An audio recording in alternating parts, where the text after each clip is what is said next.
এই যে দাদা উপর দিয়ে আবার মেয়োনিজ দিয়ে দিচ্ছে, টমেটো কেচাপ একটু দিয়ে দাও, হালকা টমেটো কেচাপ দিয়ে দিল। আচ্ছা আগে দিয়ে বলি এটার কালারটা কিন্তু এরকম আসে না, এত ডার্ক। আমি কিন্তু দাদাকে বলেছি একটু ডিপ করে ফ্রাই করতে, যার জন্য ওই দেখো ওই দেখো ওই দেখো ওই দেখো ওই দেখো এ কি আবার দাদা, যাই হোক বেশ ভালো লাগছে। তো দেখো এই মুহূর্তে আছি কল্যাণীর বুকে শর্মানিয়াতে, কি করে প্রসেসিং হয়েছে আমাদের এই চিকেন, ফ্রাইড চিকেন টস করে দিয়েছে সুন্দর করে। এবার অনেকে না এটা দেখে বলবে দাদা এতটা ডার্ক এতটা কালো কেন, ব্যাপারটা দেখো এতটা ডার্ক এতটা কালো কিন্তু হয় না। আমি দাদাকে বারবার করে বলছি দাদা একটু ডিপ ফ্রাই করে দেবে, যাতে একটু মানে কুড়মুড়ে হয় ব্যাপারটা, ঠিক আছে? ওই জন্য একটা কালচে ভাব এসছে, ওইটাই হলো মেন বিষয়। একটু টেস্ট করে দেখি, ঠিক আছে? দেখে তো ফাটাফাটি লাগছে, উপর দিয়ে আইসবার্গ নানান ধরনের ভেজিস ছড়িয়ে দিয়েছে, এরকম সব একটা পিসেস একদম ডার্ক কালার এসছে, ঠিক আছে? কালচে কালার যাকে বলা যায়, মুখে দেওয়া যায়, মা মাকে খাওয়া যাক।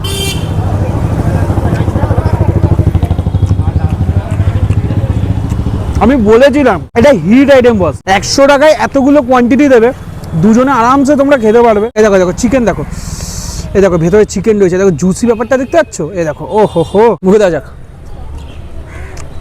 বাহ দারুণ টস্ট করে দিয়েছে, উপর দিয়ে হালকা তিল ছড়িয়ে দিয়েছে, হালকা স্পাইসি আছে কিন্তু, যেহেতু চাইনিজ আইটেম স্বাভাবিক স্পাইসি তো হবেই, বাট এইটার সাথে ওইটা হলে পুরো জমে যাবে। বাইরে যাই হোক হেভি লাগলো কিন্তু বস, দাদা ভালো হয়েছে, অসাধারণ। মানে দাদাকে আমি বলেছি দাদা তুমি এইভাবে করো তাহলে আমার ভালো লাগবে, ঠিক আছে?